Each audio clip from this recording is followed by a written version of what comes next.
자, 우리 함께 보는 말씀 창세기 21장 1절에서 8절까지 7절까지 같이 한번 읽어보도록 하겠습니다. 시작. 여호와께서 말씀하신 대로 사라를 돌보셨고 여호와께서 말씀하신 대로 사라에게 행하셨으므로 사라가 임신하고 하나님이 말씀하신 시기가 되어 노년의 아브라함에게 아들을 낳으니 아브라함이 그에게 태어난 아들 곧 사라가 자기에게 낳은 아들을 이름하여 이삭이라 하였고 그 아들 이삭이 난 지 8일 만에 그가 하나님이 명령하신 대로 할례를 행하였더라. 아브라함이 그의 아들 이삭이 그에게 태어날 때에 100세라. 사라가 이르되 하나님이 나를 웃게 하시니 듣는 자가 다 나와 함께 웃으리로다. 또 이르되 사라가 자식들을 젖먹이겠다고 누가 아브라함에게 말하였으리오마는 아브라함의 노경에 내가 아들을 낳았도다 하니라. 오늘 말씀 이해를 위해서는 긴 배경 설명이 필요합니다. 그리고 이 긴 배경 설명이 또 오늘의 메시지의 핵심이기도 합니다. 아브라함과 사라가 이삭을 낳기까지 그들의 인생을 이제 단계별로 한번 나눠보는 거예요. 스테이지별로 나눠볼 때 세 가지 단계를 생각해 볼 수 있습니다. 신혼 때부터 이제 75세 때까지. 75세는 하나님이 이제 아브라함을 불러내십니다. 고향에서 불러내서 가나안 땅으로 향하게 하신 그 나이예요. 하나님을 만난 나이가 이제 75세입니다. 근데 이제 75세 때까지 이 부부에게는 아이가 없습니다. 이 두 부부가 20대에 이제 결혼했다 그렇게 한번 생각을 해볼 때 20대, 30대, 40대 이렇게 세월이 흘러갑니다. 뭐 그때까지는 조금 이제 초조해지긴 하지만 아이에 대한 소망은 아직은 가지고 있을 수 있는 그런 나이예요. 아이 갖기를 바랬을 거예요. 그런데 이제 50이 넘어갑니다. 60이 넘어가요. 그리고는 이제 70이 되면서 이 초조해졌던 이것은 이제 다 포기하고 체념하는 마음으로 바뀌어버립니다. 그리고는 이제 내 기업을 이어갈 사람이 누굴까 할 때 그 조카 롯이 이제 눈에 싹 들어오게 되는 거예요. 그 왜 롯이냐? 아브라함에게는 다른 두 형제가 있었어요. 나홀과 하란이라는 두 형제가 있었는데 이 하란이라는 형제는요, 이 롯을 낳고 아들 롯을 낳고 또 밀가와 이스가라는 두 딸을 낳고 죽어요. 젊은 나이에 죽습니다. 그 세상을 떠난 거예요. 그러니까 이 하나님이 아브라함에게 75세 때 이제 부르시고 가나안 땅을 향하게 하실 때 아브라함이 죽은 형제의 아들 롯을 데리고 갑니다. 그 왜 롯을 데려갈까? 뭐 혈육의 인연 때문에 데려가는가? 그렇지만은 않습니다. 그 기업을 이을 상속자로 롯을 데리고 가는 거예요. 자신의 선택이었다기보다는 어떤 자신의 기업을 이어줘야 될 어떤 그 법적인 혹은 관습적인 요구였다. 이렇게 볼 수가 있는 겁니다. 이때까지 아브라함의 머릿속에 자손이라고 생각하면 그건 분명히 롯이에요. 하나님이 아브라함에게 이제 최초로 자손에 대한 약속을 주실 때가 있습니다. 그게 이제 아브라함이 떠날 순간이거든요. 그 떠날 순간에 하나님이 자손을 언급했을 때 아브라함 머릿속에 자손을 누구라고 생각했을까? 이 12장으로 한번 가보시면은 그 창세기 12장부터 이제 조금씩 이렇게 단계별로 볼 텐데요. 창세기 12장 5절에서 7절까지 말씀 함께 읽어보겠습니다. 시작. 아브라함이 그의 아내 사레와 조카 롯과 하란에서 모은 모든 소유와 얻은 사람들을 이끌고 가나안 땅으로 가려고 떠나서 마침내 가나안 땅에 들어갔더라. 아브라함이 그 땅을 지나 세겜 땅 모래 상수리 나무에 이르니 그때 가나안 사람이 그 땅에 거주하였더라. 여호와께서 아브라함에게 나타나 이르시되 내가 이 땅을 내 자손에게 주리라 하신지라. 자기에게 나타나신 여호와께 그가 그곳에서 제단을 쌓고. 이 자손을 이제 약속을 받는데 아브라함의 머릿속에 그건 놀라운 소식이 아니에요. 그냥 이 뭐 자손 롯이지. 롯에게 내가 땅을 주겠다. 뭐 이런 정도의 어떤 소식으로 들었을 것이지. 뭐 경이로운 소식, 막 깜짝 놀라는 소식 이런 식으로 받지를 않은 거예요. 왜요? 아브라함에게 아무 감동이 없어요. 감동이 있다는 기록이 없습니다. 아브라함과 이제 롯이 함께 삽니다. 근데 아브라함과 롯의 소유가 많아지면서 목자들끼리 이제 다툼이 벌어집니다. 그런데 아브라함이 롯하고 다툴 이유가 없어요. 왜 다툴 이유가 없는가? 어차피 자기 자산은 머지않아서 다 롯이 될 거예요. 다 롯에게 넘겨줄 거란 말입니다. 그러니까 뭐 롯에게 백보 양보를 한다는들 이렇게 뭐 이렇게 손해 보는 거겠어요. 그러니까 네가 가고 싶은 곳에 먼저 정착해 살아라. 이런 어떤 그 제안을 합니다. 그리고 이제 롯이 옮겨가서 정착을 합니다. 사실 롯을 아브라함에게서 떠나보내고 떼어내려고 하는 건 하나님의 의도였어요. 하지만 이 아브라함은 롯을 떠나보냈다기보다는 그냥 롯의 형통을 바라는 거죠. 그리고는 점차 자기 것을 그에게 넘겨주고 있었다. 이렇게 이제 생각을 해볼 수가 있습니다. 이때 하나님이 아브라함에게 또 나타나십니다. 여기서도 이제 자손을 언급을 하시는데 아브라함이 그 자손을 또 누구로 이해를 했을까? 그것도 좀 궁금해지죠? 창세기 13장으로 넘어가셔서 14절에서 16절까지 말씀을 또 같이 읽어볼게요. 시작. 롯이 아브라함을 떠난 후에 여호와께서 아브라함에게 이르시되 너는 눈을 들어 너 있는 곳에서 북쪽과 남쪽 그리고 동쪽과 서쪽을 바라보라. 보이는 땅을 내가 너와 내 자손에게 주리니 영원히 이르리라. 내가 내 자손이 땅에 티끌 같게 하리니 사람이 땅에 티끌을 능히 셀 수 있을진데 내 자손도 세리라. 여기까지 읽습니다. 예. 여기에서도 아브라함이 깜짝 놀랬다. 뭐 감동했다. 이런 기록이 없어요. 별 감동이 없어요. 그냥 담담하게 듣고 있습니다. 이때까지도 아브라함은 자손을 당연히 롯이지 하고 생각을 한 거예요. 자, 이제 14장으로 넘어가 보면은 왕들이 이 지역을 쳐들어옵니다. 그리고는 이제 롯을 비롯해서 그 땅의 백성들 다 사로잡아가는 거예요. 이 소식을 이제 아브라함이 듣습니다. 이때 아브라함의 나이가 75세 이상이잖아요. 75세, 76세라고 생각하면 노인이에요. 노인인데 필사적으로 이 일꾼들, 자기 집에서 길리운 사람들 다 끌고 롯을 구출하러 갑니다. 아니, 롯이 조카였기 때문에 갔을까? 이런 생각을 해보지만 그보다는 자기 기업을 물을 아들 이 혈육인데 붙잡혀가 죽으면 어떻게 되는 거예요?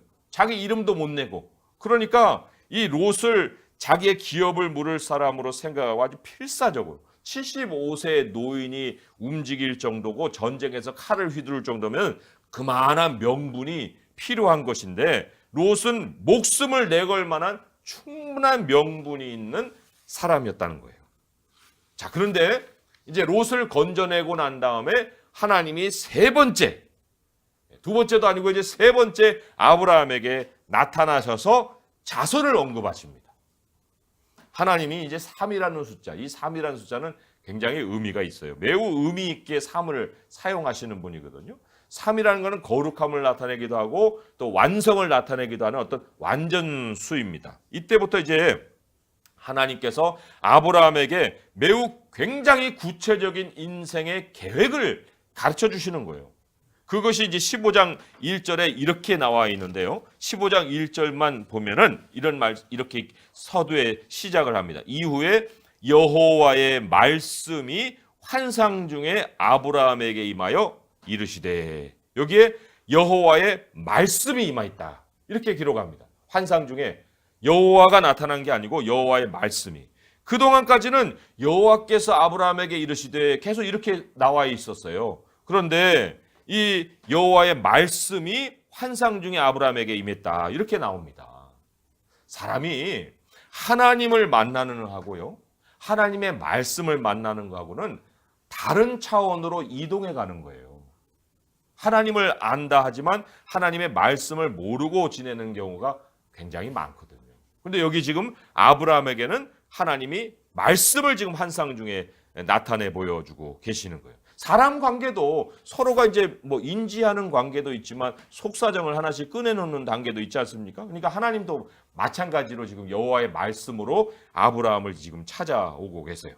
그런데 하나님이 더 구체적으로 하나님 말씀으로 아브라함을 찾아온 것과는 완전히 대조적으로 아브라함은 아주 처음으로 하나님께 불만을 쏟아내는 거예요. 왜 불만을 쏟아냈을까? 15장 후반절에 보게 되면 하나님이 자신을 뭐라고 소개했느냐면 15장 1절에 후반절에 나는 내 방패요 너의 지극히 큰 상급이니라. 너의 지극히 큰 상급이라는 것은 나는 너에게 큰 상을 주는 하나님이다. 이런 이제 그 모습으로 하나님을 소개한 거예요. 이 말이 아브라함의 감정을 건드린 거예요. 뭐요? 나에게 뭐 큰 상급을 주시는 분이시라고? 아니, 사람들은 다 누리는 기초적인 상급도 안 주시는 분이 무슨 나에게 큰 상급이라고 말씀하십니까? 다들 결혼하면 애들 낳는데 애라는 건 기초적인 상급 아니겠어요? 아니 근데 지금 우리는 지금까지 부끄러움 속에 이 세월을 보냈는데 뭐 지금 나타나셔갖고 너의 지극히 큰 상급이냐고 말씀을 하십니까? 아니 감정이 건드려진 거예요. 그리고는 하나님께 화딱지가 나갖고 내뱉은 말이 바로 15장 2절의 말씀인데 아브라함이 이르되 주 여호와여 무엇을 내게 주시려 하시나이까 나는 자식이 없사오니 나의 상속자는 이 다메섹 사람 엘리에셀입니다. 종이에요, 종. 왜 이 이야기를 했을까? 법적으로 관습적으로 상속을 받을 사람은 롯이에요, 분명히. 그런데 우리 애들도 부모에게 불평해야 때는 최악의 조건을 내세우거든요. 그것도 아닌데 아예 최악의 것을 내세워 갖고 막 부모의 마음을 그냥 확 뒤집어 놓으려고 하는 그런 속성이 자녀들에게 있는 거예요. 그러니까 여기에서 지금 아브라함이 아유 내 종이나 내 상속자가 될 것이 지금 내 형편을 지금 하나님 아시기나 하세요? 하고 지금 불만을 불같이 쏟아내고 있는 거예요. 참 이 격한 감정을 쏟아내고 있는 아브라함. 그러나 이때 하나님이 세 번째 와서 처음으로 누가 상속자가 될 건가 하는 걸 이제 구체적으로 가르쳐 주세요. 그게 15장 4절의 말씀인데 한번 읽어보겠습니다. 시작. 여호와의 말씀이 그에게 임하여 이르시되 그 사람이 내 상속자가 아니라 내 몸에서 날 자가 내 상속자가 되리라. 내 몸에서 날 그사가 상속자가 되리라. 이때도 여호와의 말씀이 그에게 임했다. 이렇게 또 거듭 말씀을 하고 있어요. 그리고는 하나님이 환상 중에 아브라함을 밖으로 데려가고 별을 보여주십니다. 별을 보여주셔서 반짝반짝 별을 보여주시는데 그 별과 같이 되리라. 이런 어떤 이중의 어떤 확인까지 아브라함에게 이제 주시는 거예요. 아브라함에게 말씀을 주십니다. 이게 이제 딱 이 아브라함에게 주어지는 순간에 아브라함의 마음에 큰 변화가 일어납니다. 말씀이 일으키는 변화입니다. 변화를 겪습니다. 지금까지는 아무 감흥이 없어요. 감흥이 없었어요. 없었는데 이때 하나님이 이제 그런 말씀도 하시고 별도 보여주시고 하시니까 그리고 네 몸에서 날짜가 상속. 아니 제 몸에서요? 어떻게 이런 일이? 아마 굉장히 복잡한 생각을 가지고 있었을 것인데 그래도 이제 그런 엄청난 소식을 들은 아브라함이기 때문에 그때 그 순간에 하나님께 달라붙습니다. 그게 이제 15장 6절의 말씀이에요. 같이 읽어봅니다. 시작. 아브라함이 여호와를 믿으니 여호와께서 이를 그의 의로 여기셨다. 인생에 소망이 생긴 거예요. 소망이.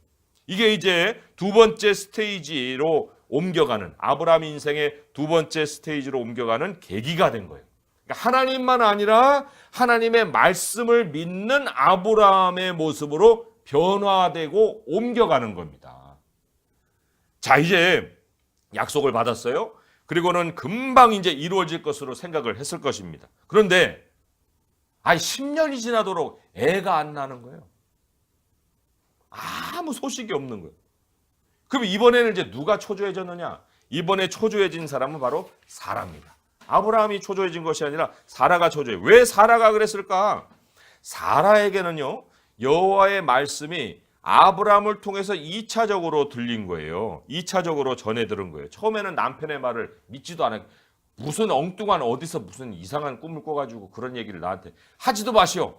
그렇게 아마 반박을 했을 텐데 그러다가 이제 점차 설득을 당하겠죠. 그리고 이 사라는 아브라함을 굉장히 좀 따르는 그런 여인이었지 않습니까? 그러니까 그럴까? 네. 그러니 이제 기대감으로 바뀌었을 거예요. 그리고는 이제 이제서야 내가 여자로서의 수치심을 벗을 수 있는 것인가? 그래. 그런 것이겠지? 하고 이제 점차 이게 마음이 풀리기 시작하면서 그리고는 이제 남편의 말을 믿음과 동시에 하나님의 말씀을 또 동시에 신뢰를 하게 되겠죠?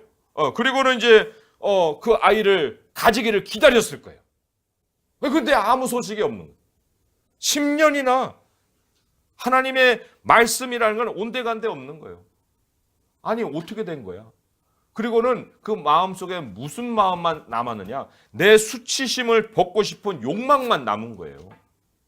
여인으로서 젊은 나이에도 버텼고 65세가 되기까지도 버틴 사라였거든요. 그런데 이 수치심을 벗고 싶은 그 욕망이 마지막 순간에 그 하나님의 말씀으로 해서 자기 마음을 다 차지해버렸단 말이에요. 그런데 그 욕망을 버릴 수가 없는 거예요. 그래서 인간적인 방법을 써서라도 이제 그것을 채우고 싶은, 그래 아브라함에게 이 사라가 이 제안을 하지 않습니까? 아브라함이 뭐 원해서가 그런 게 아니라 사라가 견딜 수가 없어서 그런 방식을 아브라함에게 제시를 합니다. 그래서 16장에는 사라가 이제 자기 여종 하가를 아브라함에게 주어서 아기를 낳게 하는 그런 사건이 벌어집니다. 사실 이 아브라함은요, 성경이 소개할 때 그의 믿음의 특징이 기다림과 인내라고 말을 하고 있어요. 기다림과 인내. 아브라함의 그 믿음의 성격으로 볼 때는 사실 이 하가를 취해서 뭐 방법적으로 이렇게 할 만한 그러한 어떤 특성은 아닐 텐데 굉장히 우직하다고 할 수 있어요. 너무 우직해가지고 아들을 드려라 하니까 이삭을 가갖고 그냥 칼로 다 찌르려고 그런 그 순간까지 가지 않습니까? 그런데 이 아브라함의 믿음이 그랬으면은 참 이 사라가 그랬을지라도 따르지 말았어야 될 텐데, 사실 이 인생이라는 건요 혼자의 믿음으로 걸어가는 게 아니에요. 만약에 아브라함이 그렇게 막 사라를 꾸중하고 당신이 왜 그랬소? 아니 또 하가를 취하고 난 다음에도 사라에게 그것을 다 뒤집어 씌웠다고 하면은 그거는 아마 아담이 전형적으로 죄짓고 했던 그 변명의 모습이라고 할 수가 있습니다. 하지만 이 하나님의 백성은요 서로가 다 하나가 되어서 움직이게 되기 때문에 누가 사라의 요청으로 인해서 그렇게 아브라함이 따라줬지만 누구의 잘못이다 라고 꼬집을 수 없는 그런 일들이 벌어지는 거예요. 자, 그러면 과연 하가를 통해서 아들을 얻었는데 그러면 아브라함과 사라는 인생의 수치를 벗었을까요? 네? 어떻습니까? 이제는 더 바랄 것이 없는 인생이 되었을까요? 아니 그것만 있으면 소원이 없겠다던 그거를 어쨌든 얻었잖아요. 그런데 아브라함하고 사라에게 만족이 있었을까요? 거기에 대한 답이 뭐예요? 답은 이스마엘이 태어나고 13년 가까운 세월에 아무 기록이 없다는 거예요. 만족이었느냐 아니었느냐라는 것에 대한 답은 계시가 없이 13년이 흘렀다는 것입니다. 하나님도 침묵하시고 그리고 그들의 인생에 대한 아무 얘기도 기록되지도 않고 계시가 없는 13년. 이게 굉장히 괴로운 13년입니다. 왜냐하면 예수님이 돌아가시고 부활하신 다음에 제자들에게 나타냈는데 나타나고 며칠도 안 돼가지고 제자들이 다시 나는 고기 잡으러 가노라. 이런 식으로 옛날의 모습으로 돌아간 거거든요. 그런데 아브라함 때는 성경책도 없어요. 계시가 13년이 끊겼습니다. 그러면 이 하나님도 잊어버리고 한참 잊어버려도 될 만한 그런 세월을 아브라함과 사라가 고통스럽게 살아갔을 텐데, 그런데 마침내 아브라함 99세에 하나님이 그에게 다시 나타나십니다. 이때에는 하나님이 말씀만이 아니라 언약을 들고 나타나시는 거예요. 아브라함의 몸에서 날 자식의 표시를 내라. 그게 뭐예요? 할례의 언약을 맺으려고 하시고 그 할례의 언약을 명령하시면서 나타나십니다. 이 할례가 뭐냐? 오늘날의 우리 할례에 해당되는 건 세례인데 할례나 세례나 의미는 똑같아요. 그 의미를 하나 보면은 골로새서 2장 11절의 말씀, 12절의 말씀을 우리 한번 찾아봅니다. 골로새서 2장 11절에서 12절의 말씀인데, 옛날에는 가족의 대표로 남자가 할례를 받았지만은 지금 이 시대에는 남자나 여자나 세례를 다 받지 않아요. 그런데 그 세례의 의미를 우리가 알아야만 할례의 의미도 같이 알 수 있는 거거든요. 골로새서 2장 11절 12절의 말씀 같이 한번 읽어볼게요. 시작. 또 그 안에서 너희가 손으로 하지 아니한 할례를 받았으니 곧 육의 몸을 벗는 것이요 그리스도의 할례니라. 너희가 세례로 그리스도와 함께 장사되고 또 죽은 자들 가운데서 그를 일으키신 하나님의 역사를 믿음으로 말미암아 그 안에서 함께 일으키심을 받았느니라. 할례를 뭐라고 얘기하냐면 육의 몸을 벗는 것이다. 육의 몸을 벗는 것이고 그리스도의 세례를 같이 받는 것이다, 그런 얘기예요. 그리스도의 세례를 받는다는 건 뭐냐면요, 하나님의 것이 된다는 뜻이라는 거예요. 할례가 하나님의 것이 된다. 뭐 언제나 하나님의 것이 아니었느냐? 우리들의 입장에서 보게 되면 아브라함의 이 스테이지를 볼 때 하나님만 알았어요. 하나님의 말씀을 믿었지만은 자기의 방식대로 욕망을 채우려고 했었는데 마지막 순간에 할례로 인해서 온전히 하나님의 것으로 바뀌어버리는 아브라함을 만난다는 거예요. 이게 아브라함 인생의 세 번째 스테이지입니다. 언약의 백성의 조상이 되는 단계인데 하나님 이름도 바꿔버려요. 아브라함을 아브라함으로, 사례를 사라로, 열국의 아비로, 열국의 어미로 사명이 주어지는 전적인 하나님의 것에 하나님의 소유에 된 백성으로 바뀌어버린다는 거예요. 더 놀라운 게 있습니다.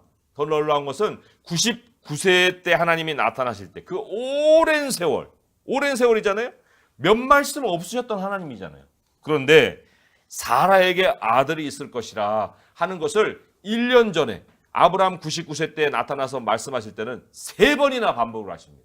그 3번 반복하는 거 17장 창세기로 한번 돌아와 보세요. 창세기 17장으로 돌아오시면은 창세기 17장에 19절 말씀이 이렇게 기록이 되어 있어요. 하나님이 이르시되 아니라 내 아내 사라가 내게 아들을 낳으리니 너는 그 이름을 이삭이라라 했고요. 18장으로 넘어오시면 18장 10절에 보시니까 그가 이르시되 내년 이맘때 내가 반드시 내게 돌아오리니 내 아내 사라에게 아들이 있으리라 그랬고요. 14절로 옮겨가시면 여호와께 능하지 못할 일이 있겠느냐? 기한이 이를 때 내가 내게로 돌아오리니 사라에게 아들이 있으리라. 3번이나 반복을 거듭거듭 하신 다음에 정확하게 아브라함 100세에 이삭을 낳게 하십니다. 그 이삭을 낳을 때에도 오늘 본문으로 이제 드디어 돌아오는데요. 오늘 본문으로 돌아와도 말씀이 3번이나 반복이 되는 거예요. 21장 1절에 보면 여호와께서 말씀하신 대로 사라를 돌보셨고 여호와께서 말씀하신 대로 사라에게 행하셨고 또 사라가 임신하고 하나님이 말씀하신 시기가 되어 노년의 아브라함에게 아들을 낳으니라.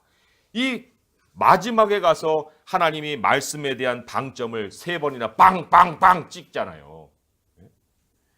세월이 아무리 흘러도 말씀이 이루어지는 일이 멈춰진 적은 없는 거예요. 사람이 하나님의 말씀을 이해하고 깨달아가는 과정을 우리가 아브라함처럼 다시 한번 정리해 보자면 처음에는 롯이라는 고정관념으로 하나님의 말씀을 듣고 별 감흥도 없는 거예요. 롯이야 롯. 그러다가 하나님의 말씀에 믿음으로 반응했지만 응답은 내 방식으로 끌어내려고 시도를 하는 그런 단계가 있지 않았습니까? 근데 마지막은 어땠어요? 마지막에는 오직 하나님이 이루어주지 않으면은 일어날 수도 없는, 도무지 일어날 가능성도 없는 그 일을 마지막에 겪습니다. 마지막에 겪는. 우리가 하나님의 말씀을 대하는 태도를 한번 보세요.